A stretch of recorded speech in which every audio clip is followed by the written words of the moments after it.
Hi loves, welcome back to Love What Luck. Hope you're all doing well. I'm back from my holiday. For those that don't know, I went away for it's like 10 days, I think, nearly 2 weeks. I'll fill you in later on everything, but it was such a good trip and I feel back to myself more than I have all year, I think. I really came back from that trip feeling rejuvenated and just ready for life. I really feel like I got my zest for life back again. So yeah, I'll fill you in a bit, but I just heard the wildest story. Did you know that the UK police did this undercover sting operation where they got a man to fake his whole identity and his job? He was an undercover policeman, right? And they got him to fake his life, basically, and meet this woman and have a relationship with her to get information out of her.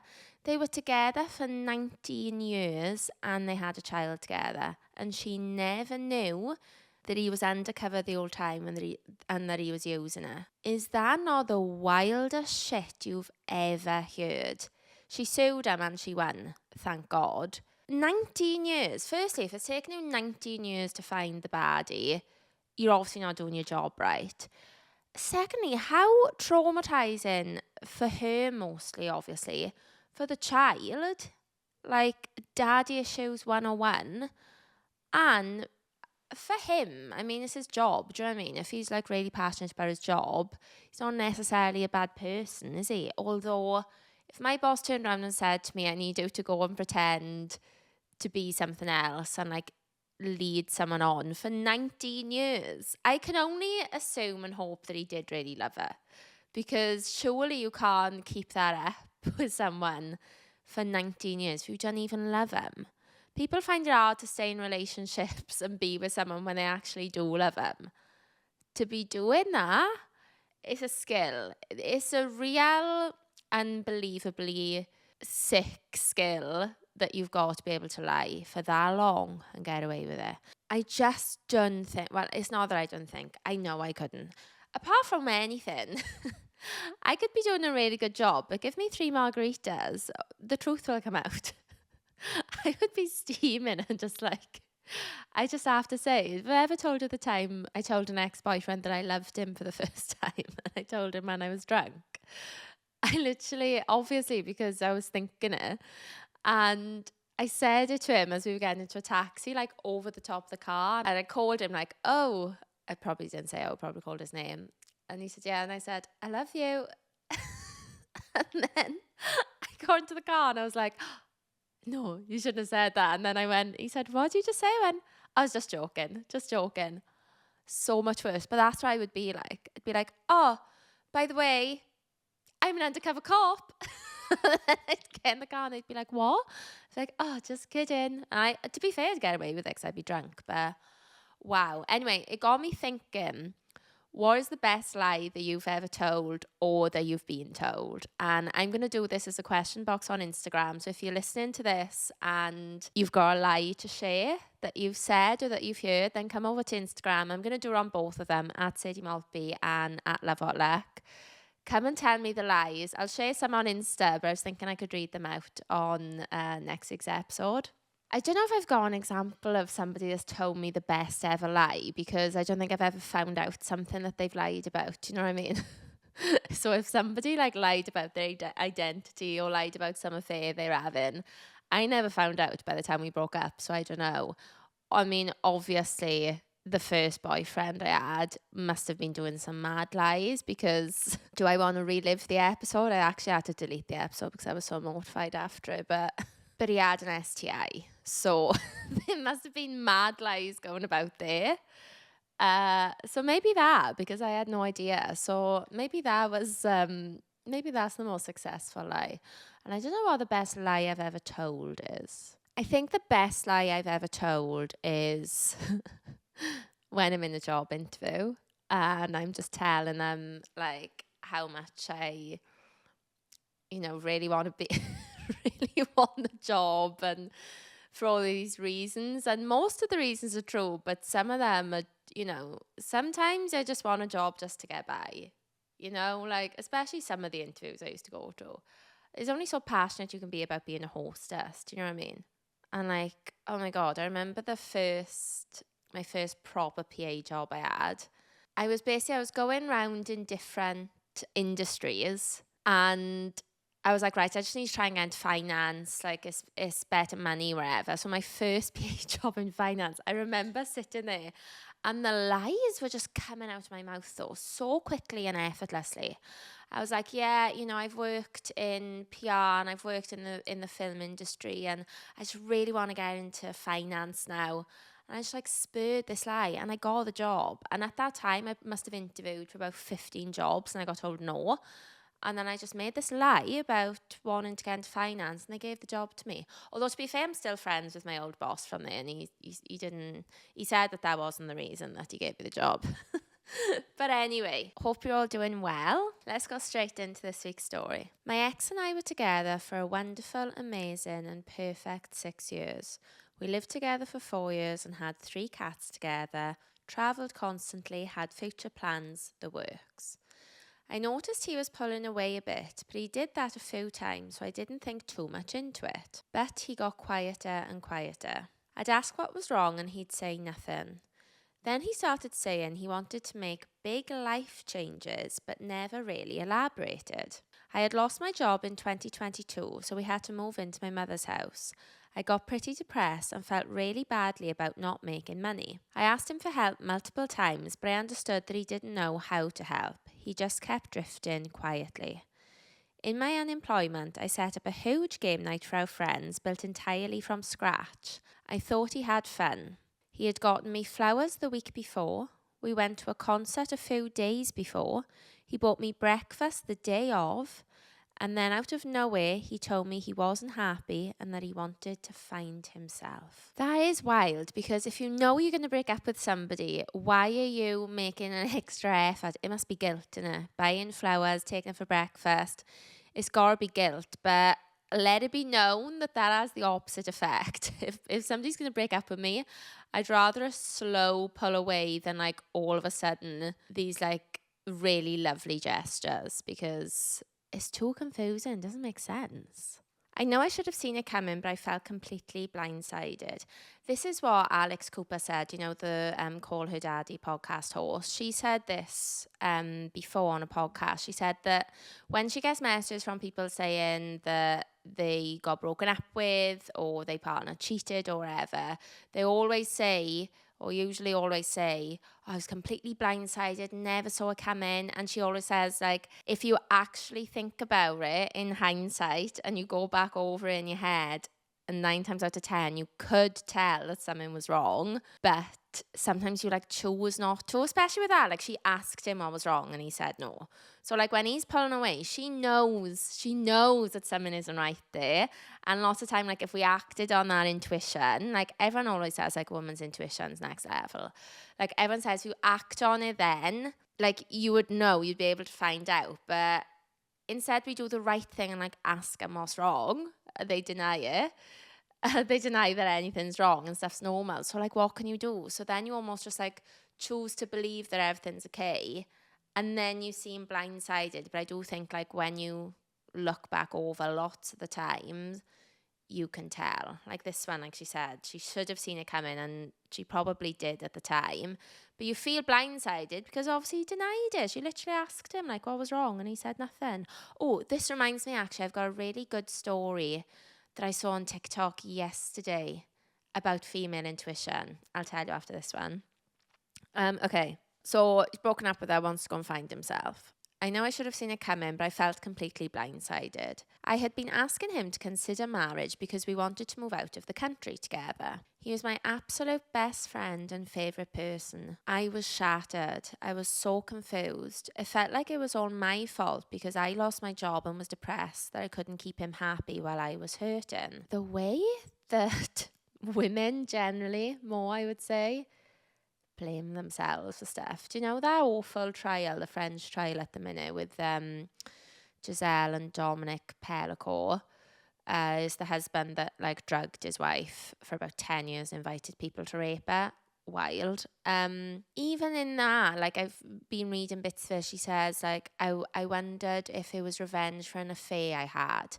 And then like one of the guys that got done for is like in court now for going to rape this woman. His wife is testifying, saying, I wonder if it was my fault because I didn't want to have sex with him. No, it's their fault. It's never your fault. Like, oh, I didn't have sex with him, so it's my fault that he's gone onto some dark web chat room and now he's having, I don't even want to talk about it. Like, come on now. It's sad though. It is really sad. She said, I felt like it was my fault. He went to work after and I sat bawling. The things he told me were heartbreaking. Oh, they are. Oh my God. He said he had to hype himself up to come home to me. He had an emotional affair with a mutual friend who he told about leaving with me. Oh no. One, the fact it's mutual there already kills me off because she knows you both, and that means she's still having you a friendship. Like, you were still chatting to her about stuff, and she already knows before you what's happening. That kills me off. My ego would hurt even if he told his friend, like his male friend or his family before me. Like, that would hurt my ego. But like, I get that generally people tell somebody close to them about something, don't they? But to tell a mutual friend, that just maybe jump to conclusions, but an emotional affair suggests that this is a female that he's telling that, well, yeah, he's having an emotional affair with. Super, super painful. That just kills my soul, let alone my ego. There would be nothing left of me. That would be so painful for me. Like, you've broken my heart and now you want to take it out and you both want to stand on it in front of me. Cannot deal with that. Horrendous. She said, it was like everyone knew before me. He ignored me for weeks while I fell apart with no answers or explanations. I was so hurt and angry and confused. How could 6 years of an amazing relationship turn into nothingness? I hate that. That's what I think is so uncalled for, right? This guy's not happy and he's broken up with you. Fair enough, really. Do you know what I mean? Yes, I think he's a dick, but like, that happens all the time. People are not happy, they break up with you. Fair enough. But don't make it more painful by breaking up with someone and then not speaking to them and not giving them any answers. Like, I just think that's outrageous to do to somebody. Like, I swear, even if an ex from like 8 years ago messaged me now and was like, hey, I know this is really random, but I was thinking about us and I feel really hurt by something that you did. And I was just wondering, like, I can't even think what it would be. But no, like, if they asked me a question, I would answer them. Because I'd be like, do you know, yeah, I owe you that because we were together.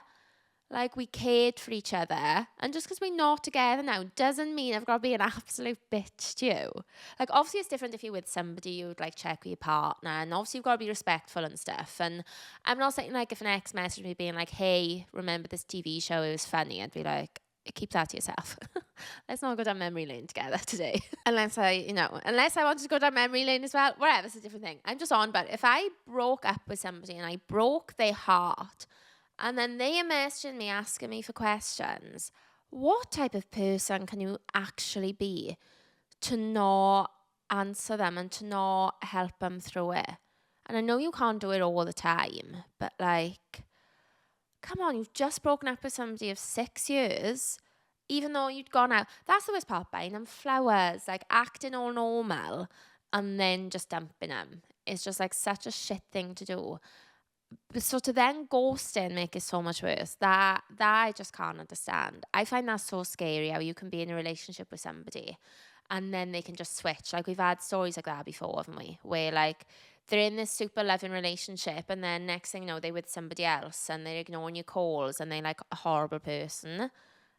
That is so traumatizing. I cannot deal. If I message an ex and they didn't answer me back or something, or I don't know, they were mean to me, I just be like, is there any need for it? I just don't think there's any need. Oh, okay. She said, but he came back months later. We went to therapy a few times. Okay. He seemed committed. We started doing everything we used to. So I asked to date again after we had taken a trip together. He said no. Then why are we on holidays together, sir? What are we doing if we're on holidays together and you don't like me enough to want to get back with me? Like, People are crazy. Things started falling apart again after that, obviously. He'd ignore me for days or weeks, claiming to be too busy or his phone was broken. She says it was, but still just another excuse. I mean, and to be fair to him, his phone was broken at one point, but come on now. We're in modern day century. Where there's a will, there's a way to speak to somebody. Do you know I'm so old that when I went on my first girls' holiday to Ibiza, I knocked my phone off in Cardiff Airport and I didn't turn it back on again until a week later when I was back in Cardiff Airport. Do you know how wild that is? I took a disposable camera, which I took one picture of everyone from and then didn't see it until 2 weeks later when I got it developed. If it was a bad photo, didn't matter, couldn't do anything about it. If you weren't in it, if your eyes were closed, tough shit. And when I was out on the holiday, I would walk across the road from my hotel, same time every night, and I would ring my boyfriend and check in with him, and I'd ring my parents just to let them know I was still alive and I was having a nice time. Every night. There is always a way, especially now. You've got Facebook. I don't even think Facebook was around when I was on that first girls' holiday. Like, how embarrassing. I feel so old, I have to stop talking, but where there's a will, there's a way. So to be fair, broken phone isn't an excuse these days. What about emails? Skype? Loads of stuff. Social media? I'm saying Facebook, sounding like a boomer. Insta DMs.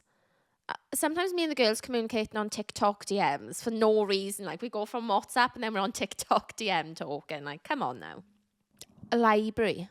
Go and use the computer library. If he wanted to, he would. Okay. It wasn't before long that he completely ghosted me again. He left me with more hurt and misunderstanding and trauma from being abandoned yet again. I haven't heard from him since, and I don't think I ever will.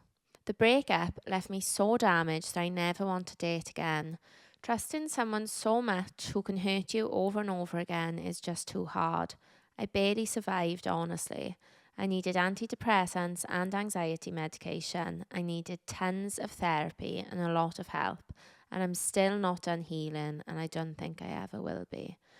Oh my God. That is horrendous. See, that's what I mean. Like, you don't need to traumatize somebody so much. Like, to just ghost them is just horrible. Like, a fresh breakup, being ghosted. It's one thing to be ghosted by him when you message him 2 years later, like, hey, how you doing? And even that's rude. But, like, come on. That's so awful. But I think that we feel like this, and you always feel so heartbroken. Like, when you're in the trenches, it's like there's no way out. But we know there is. There's stories time and time again where people are divorced, people actually lose their partners, like they're widows. People go through like horrendous stories, and they always do come out the other side. I've said before, like, I think you're always shocked at how much you can go through, and it might take some time. I actually saw a really nice quote today, right before I started recording, actually. Let me get it up. It says, "Butterflies rest when it rains because it damages their wings. It's okay to rest during the storms of life. You'll fly again when it's over, and it will be over because it can't rain all the time." How lush is that? And it's so true. And I just think sometimes when it feels like shit, you can't imagine it, but it can't rain all the time. What's that Kanye lyric? Even if you are not ready for the day, it cannot always be night.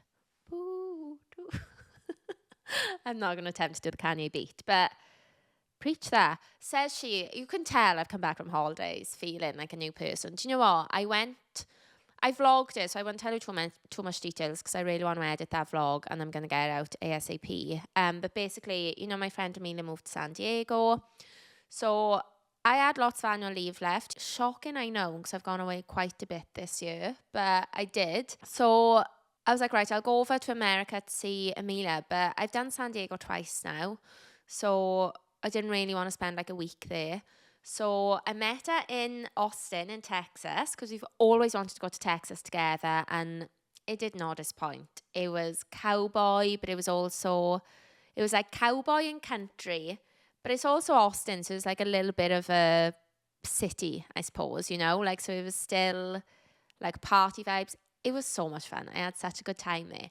But then from there, guys, I flew internally by myself on an internal flight to Denver. And I had 3 or 4 days in Denver by myself. And that's where the true healing came in, I think. Because I was like, I've been away by myself before. But I think the last time, like I said, was Bali, like that trip. And for some reason, this 3 days in Denver felt more of a big deal than when I went to Bali. Because when I went to Bali, I booked tours. So I was sharing a room with somebody for the first week. And then the second week, I was in a room by myself. But I was like moving around, and I'd met people out. I met people from the tour group. We met up for dinner again. My friend randomly was there from Australia. So I was never really by myself. I think out of the 2.5 weeks, I spent like 2 days by myself. But this was like big girl, because I think the biggest thing for me was that I had to plan everything myself. Like, I had to find where I wanted to go, and I had to book it all, and I had to get myself around. And it just felt like a real big girl moment. Guys, I even rented a car by myself. Can you believe it? Rented a car by myself, and because I wanted to drive to this place with his wildlife. I really wanted to see bison, which I did. It was very exciting. But that, to me, I was like, I'm an independent woman now, and I literally felt like I could do anything. When I did that drive successfully, I did scrape the alloys, I'm not gonna lie. Do you know what, though, right? It's not just driving on the other side of the road. You can get used to that quite quickly. But obviously you're sitting on opposite side in the car. So when I was pulling in this side, fine. But when I was pulling in that side, I think I was pulling in as if I was in that side of the car. Do you know what I mean? So I was going in heavy. I misjudged it. The 2 times I had to pull into a curb that side, I scraped all the alloys. Thankfully, I got the insurance, they didn't charge me. But I I scraped all the alloys really bad. And I didn't have any signal on my phone because my signal would not work in. This is exactly what happened when I went to Napa. Exactly the same thing. We rented a car and we could not get phone signal. It was saying we had 4G, didn't work. Anyway, so I was driving around, didn't have a clue where I was going, trying to find Wi-Fi. For me to get signal, I drove down the street and there was a group of builders, and I was like, these might be my only hope. I've been driving around for about 15 minutes now because America has like good Wi-Fi. So I was thinking if I can be outside a hotel, I'll be able to log on like from outside. Anyway, I saw this group of builders, so I pulled over and I was like, hi, I'm from the UK and my phone will not work. Can I please hotspot off your phone? And one guy was like, I haven't got hotspot. I was like, oh my God. And then thankfully this younger builder came from behind. He was like, yeah, I've got hotspot. I can do that for you. I was like, oh my God. So I had to hotspot off his phone to load the map. And then I made my way onto like the highway, guys. I was on the motorway in Denver. My palms are sweating, to be fair. But I did it. And after I did that, I was like, I just felt so accomplished. And I got myself everywhere safely. I got myself to the airport on time. I wasn't late for anything. Everything was organised and just like moved smoothly. And I was completely by myself. I went out for dinner by myself. Like one night I went for dinner. Again, didn't have signal on my phone. They didn't have Wi-Fi there. So I just sat alone, fully, with my own thoughts, no distractions. I didn't have a book or nothing. There was no TV. I literally just sat there by myself eating dinner. I never do that. I don't even do that at home. I'm always doing something else to distract myself. I'm watching something on my phone, work, like whatever. Today I ate my dinner stood up on the kitchen counter because I was eating it in the middle of like getting stuff ready to film and that. So it was just mad, and I just felt really proud of myself. And then I went back to San Diego and had like the last few days with Amelia there, which was super fun. So yeah, I've come back feeling really good and feeling more positive about being in London. Because I think like for a long time I felt like I was in London by myself, and now I feel okay about that. I was literally speaking to my therapist about it, obviously. When I came back, I had a session with her straight away.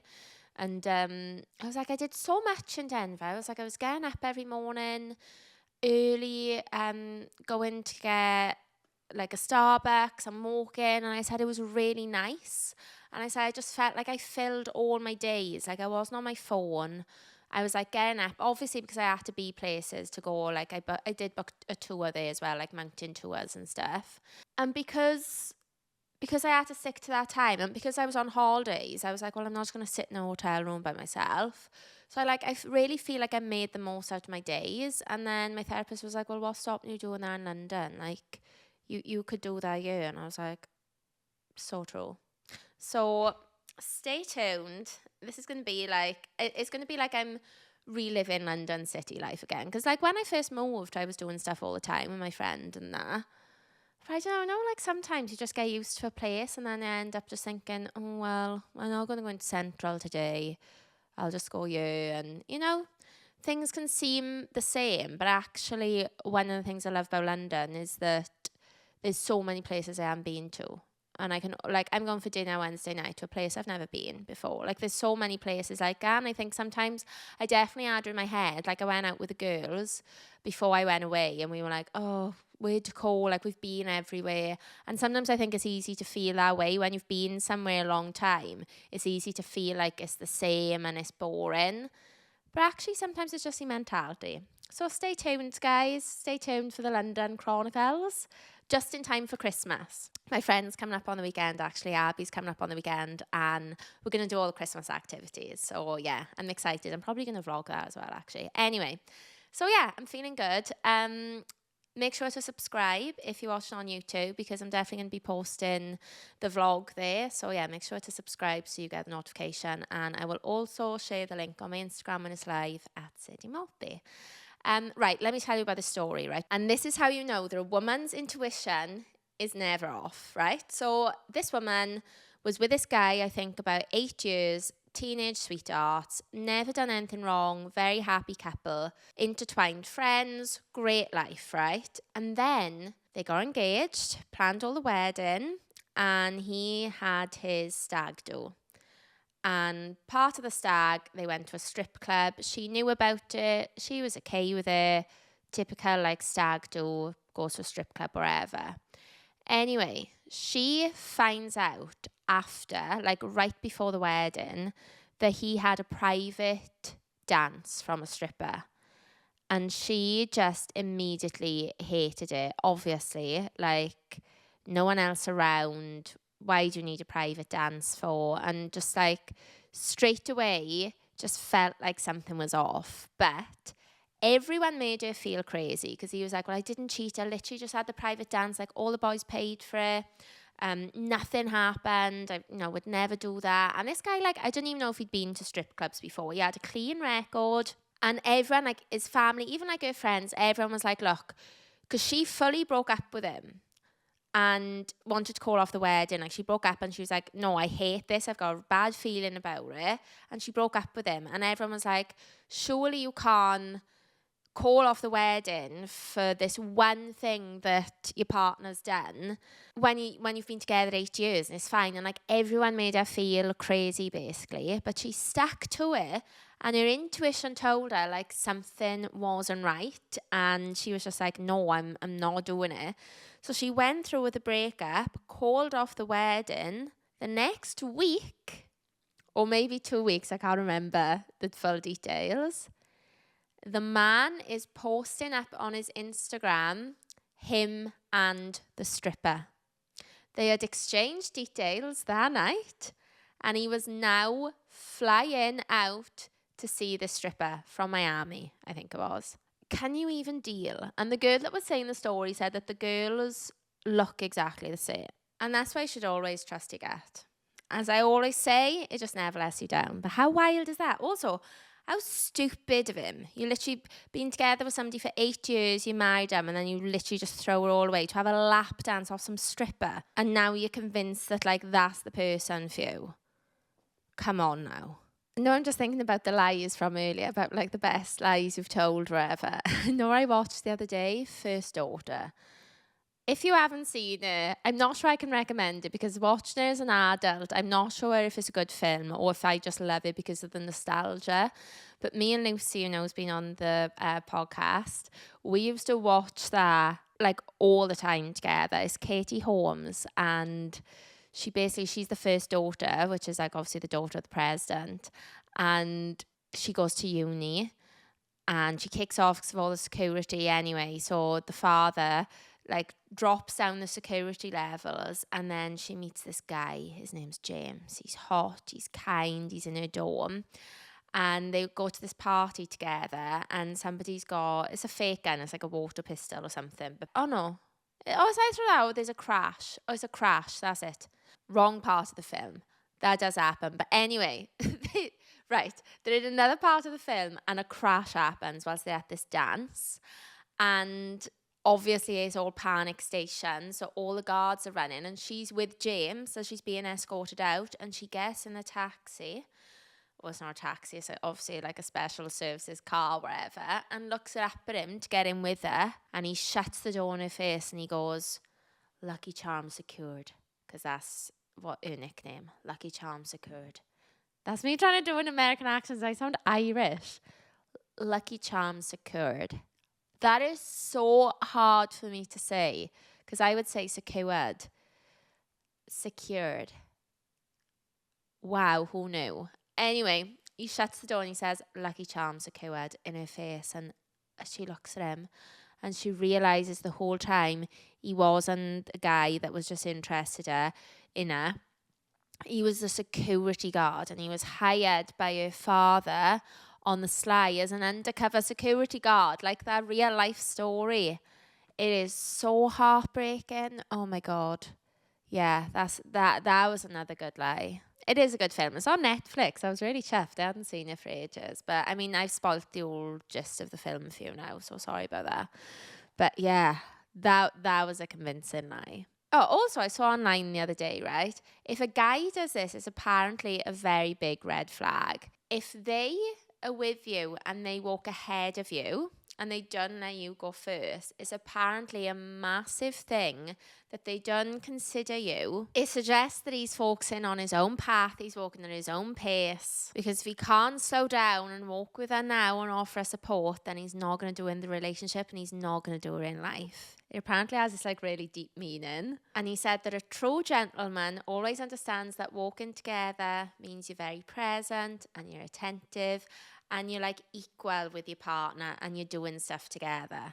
Whereas if he's rushing off ahead, then you've got no chance for the future. So look out for that, my girls. If you're out and about and you notice that the guy is, he's off in front of you, could be a red flag, could be a sign of a deeper issue that's going on. Right guys, I'm going to wrap it up there. Thank you so much for listening. I feel like I've really word vomited this episode. I feel like I don't even really know what I've spoken about, but please come and let me know if you enjoyed. And yeah, make sure to come to my Instagram at Sadie Maltby at love.luck. And let's find out what lies we've told and what ones we've heard. And yeah, let's chat about that. Thank you so much for listening. Please make sure to follow me on Spotify if you're listening on there as well. And to leave me a little review, because they are always massively appreciated. And yeah, remember to subscribe, and I'll speak to you next week.